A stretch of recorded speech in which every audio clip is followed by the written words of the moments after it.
Hello friends, आज हम लोग बात करने वाले हैं ट्यूबरक्लोसिस के लेकर। ट्यूबरक्लोसिस एक ऐसी बीमारी है हम लोग के सोसाइटी के बीच में कि इससे डेथ भी होते हैं। इससे अगर कहें तो जो मोर्टेलिटी है वो बहुत ज़्यादा है, लेकिन उनके साथ जो इसके ज़्यादा संपर्क में आते हैं, बेसिकली जो ट्यूबरक्लोसिस होता है वो माइकोबैक्टीरियम बैक्टीरिया के द्वारा होता है। ये बैक्टीरिया है और इसी से रिलेटेड बीमारी एक और होती है जिसको लेप्रोसी बोलते हैं। लेप्रोसी का भी बैक्टीरिया का जो प्रजाति वो सेम है, माइकोबैक्टीरियम लेप्री, उससे लेप्रोसी होता है और दोनों ही जानलेवा बीमारी है, जिसको एक को हम लोग कुष्ठ रोग बोलते हैं और एक को क्षय रोग बोलते हैं। क्षय कहने का मतलब जिसमें मसल्स का ऑर्गन का क्षय होता है वो ट्यूबरक्लोसिस। और ट्यूबरक्लोसिस जो होता है वो एयरबॉर्न डिजीज है। एयरबॉर्न डिजीज कहने का मतलब हवा के द्वारा फैलने वाली बीमारियां। जैसे अगर हमारा स्पुट, अगर हमको टीवी है और मैंने स्पुटम को फेंक दिया, स्पुटम का मतलब खखार, अगर खखार को मैंने फेंक दिया, स्पुटम को फेंक दिया, तो वहां से बैक्टीरिया उड़कर वातावरण में जाएंगे और वातावरण में जाने के बाद जिसकी भी इम्यूनिटी कमजोर होगी उसके ऊपर हावी हो जाएगी, और एक बार हावी हो गई तो वो इन्फेक्शन चलता रहता है। इसके लिए जो इलाज होता है उसके लिए मिनिमम 3 मंथ, 6 मंथ, 9 मंथ और 12 मंथ तक ट्रीटमेंट चलते हैं। और इस बीच में अगर कहीं पर भी गैपिंग हो गई, एक दिन भी गैप हो गया, तो फिर से पहले दिन से शुरू करना पड़ता है इसका ट्रीटमेंट के लिए। और इसके लिए जो मोस्ट कॉमन कॉजेज है हम लोग उसके बारे में बात करेंगे। सबसे पहले देखते हैं टाइप ऑफ ट्यूबरक्लोसिस, कितने प्रकार के होते हैं ट्यूबरक्लोसिस। तो वो 4 प्रकार के होते हैं। पहला है पल्मोनरी। पल्मोनरी कहने का मतलब लंग्स, फेफड़ा में सबसे ज्यादा अगर ट्यूबरक्लोसिस होता है तो फेफड़े में होता है। लगभग 80% तक हमारा लंग अफेक्टेड होता है। और वो भी कौन सा रंग? Right lung. क्यों? क्योंकि राइट लंग बहुत नजदीक है कंपेयर द लेफ्ट लंग, इसीलिए जो ट्रैकिया के द्वारा जो एयर जाता है वो राइट लंग में पहले जाता है एयर, और लेफ्ट लंग में थोड़ा सा लेट जाता है। और उसके वजह से जो इन्फेक्शन है वो भी राइट लंग में ज़्यादा जाता है, क्योंकि राइट लंग बहुत नज़दीक होता है ब्रोंकस के पास, इस वजह से वहाँ पर इन्फेक्शन ज़्यादा फैलता है। दूसरा बोन टीबी, जिसको स्पाइनल में बोन टीबी हो जाते हैं, मोस्टली अफेक्टेड होता है स्पाइनल बोन जो कहा जाता है, वर्टेब्रल बोन या फिर लंबर रीजन का जो बोन होता है या फिर थोरैसिक रीजन का जो वर्टेब्रा होता है उसमें अफेक्शन ज़्यादा होता है और बोन टीबी होती है। और तीसरा है इंटेस्टाइनल, आंत की टीबी। और चौथा ट्यूबरकुलर मेनिंजाइटिस, यानी ब्रेन में इन्फेक्शन ट्रैवल कर माइकोबैक्टीरियम ट्यूबरकुली ट्रैवल कर ब्रेन में पहुंच गया और वो इन्फेक्शन फैलाना चालू कर दिया। ट्यूबरकुलर मेनिंजाइटिस होने के बाद जो सर्वाइवल इंसिडेंस है वो बहुत पुअर हो जाते हैं, यानी यहां से आने के बाद पेशेंट के बचने के चांसेस बहुत पुअर हो जाते हैं। नेक्स्ट है कॉजेज ऑफ ट्यूबरक्लोसिस। तो इसका एक इंपॉर्टेंट कॉज है ड्रॉपलेट इन्फेक्शन। ड्रॉपलेट इन्फेक्शन कहने का मतलब अगर हम फेंके खखार और स्पुटम जो फेंके, स्पुटम जब एयर में ट्रैवल करेगा और जिसकी भी इम्यूनिटी कमजोर होगी उसके ऊपर ये हावी हो जाएगा। नेक्स्ट है रिस्क फैक्टर। रिस्क फैक्टर कहने का मतलब कि किन किन व्यक्तियों में या ऐसे कौन से उसके रिलेटिव हैं जिनको ये इन्फेक्शन ज़्यादा होगा, अफेक्शन ज़्यादा होगा। तो सबसे पहला माइल न्यूट्रिशन। माइल न्यूट्रिशन जो कम खाया, जिसमें पोषक तत्व की बहुत कमी है, जो पोषक तत्व नहीं ले रहा है उनको टीबी होने के चांसेस बहुत ज़्यादा है। दूसरा है HIV इन्फेक्शन। HIV इन्फेक्शन से जो बीमारियां होती है, जो बीमारी होती है वो एड्स है। एड्स जो डिजीज होती है वो अगर कहा जाए तो एड्स वाले मरीज एड्स वाली बीमारी से नहीं मरते, वो अदर इन्फेक्शन से मरते हैं, जिसमें सबसे कॉमन इन्फेक्शन है पल्मोनरी ट्यूबरक्लोसिस। पल्मोनरी ट्यूबरक्लोसिस से पेशेंट ज़्यादा ही डेथ होते हैं। और तीसरा है excessive use of alcohol. Alcohol का कंजप्शन जो ज़्यादा करते हैं, अगर हम बात करते हैं खाली पेट में भी लोग अल्कोहल पीना चालू करते हैं, बेड छोड़े नहीं कि अल्कोहल चाहिए, भोजन नहीं चाहिए, क्या चाहिए? अल्कोहल, शराब चाहिए।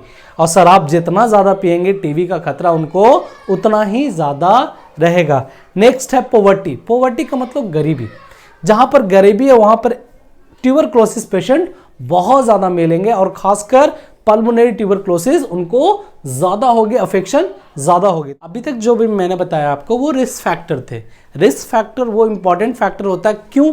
क्योंकि उन्हीं लोगों को टीबी ज़्यादा होती है जो डाइट पर कम ध्यान देते हैं, और वैसे लोगों को इतना ज़्यादा टीबी होता है और टीबी केसेस इतने ज़्यादा हमारे सोसाइटी के अंदर में है कि उसका अफेक्शन बहुत ज़्यादा है। लेकिन अगर किसी को टीबी हो जाएगा तो कैसे हम जानेंगे भाई कि पेशेंट को टीबी से सफ़र कर रहा है? तो उसके लिए साइन एंड सिम्टम्स है। इसको एक लाइन में हम बोलते हैं क्लिनिकल फीचर, जिसका मतलब होता है साइन एंड सिम्टम्स, यानी सिम्टम्स के आधार पर हम ये कह सकते हैं कि वो पेशेंट टीबी से सफ़र कर रहा है। तो कैसे समझेंगे भाई?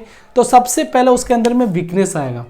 वीकनेस कहने का मतलब एक्चुअली जब लंग अफेक्टेड हो जाएगा तो रेस्पिरेशन उसका कंप्लीट नहीं हो पाएगा, उसको चेस्ट में पेन होगा और कॉम्प्लिकेशन इतने ज़्यादा रहेंगे कि वो 10 सीढ़ी चढ़ भी नहीं सकता, और चढ़ेगा तो हाफ जाएगा। दूसरा फीवर, दूसरा क्या रहेगा? बुखार। बेसिकली जो बुखार रहेगा वो नाइट फीवर रहेगा। नाइट फीवर कहने का मतलब कि बुखार आएगा तो जरूर, लेकिन शाम के टाइम में आएगा, दिन में बुखार बहुत कम रहेगा। और ऐसा लगेगा इंटरनल फीवर रहेगा, एक्सटर्नल फीवर नहीं रहेगा। इंटरनल कहने का मतलब अंदर से बुखार रहेगा, लेकिन बाहर से अगर बॉडी को पकड़ेंगे, छुएंगे, माथे को देखेंगे तो फीवर फील नहीं होगा। दूसरा एनोरेक्सिया। एनोरेक्सिया का मतलब भूख, अरुचि। ये कॉमन सिम्टम्स है, जनरल सिम्टम्स है, ये बहुत बीमारियों में मिलेगा, तो इसके आधार पर हम नहीं कर सकते हैं। दूसरा है लॉस ऑफ वेट। ये इंपॉर्टेंट फैक्टर होता है कि वो उसका वजन दिन प्रतिदिन क्या होगा? घटता चला जाएगा। नेक्स्ट है हेमेप्टाइटिस। हेमेप्टाइटिस का मतलब होता है मुंह से खून आना, यानी जब भी स्पुटम बाहर आएगा तब उसके साथ ब्लड मिक्सअप रहेगा। और तीसरा नाइट स्वेट। ये जब भी इसको सबसे ज़्यादा पसीना रात में आएगा। और एक और सिम्टम्स है वो है एक्सपेक्टोरेशन। एक्सपेक्टोरेशन बार बार आएगा और लार्ज अमाउंट में आएगा, यानी स्पुटम बहुत ज़्यादा आएगा और लार्ज अमाउंट में आएगा।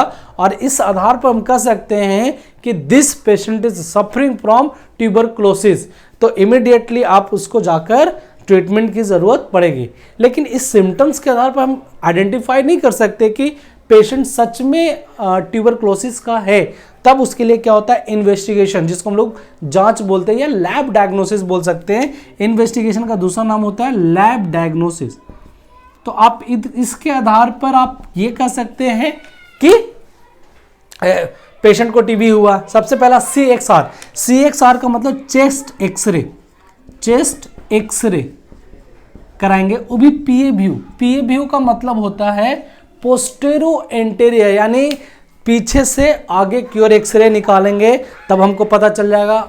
उसको देखने के लिए क्या है? जैसे ही एक्सरे प्लेट को देखेंगे तो रुआ के फाहा के जैसा दिखना चालू हो जाएगा, या फिर नीचे के लोअर लोब में अक्यूमुलेशन ऑफ फ्लूइड रहेगा, यानी पानी भरा होगा।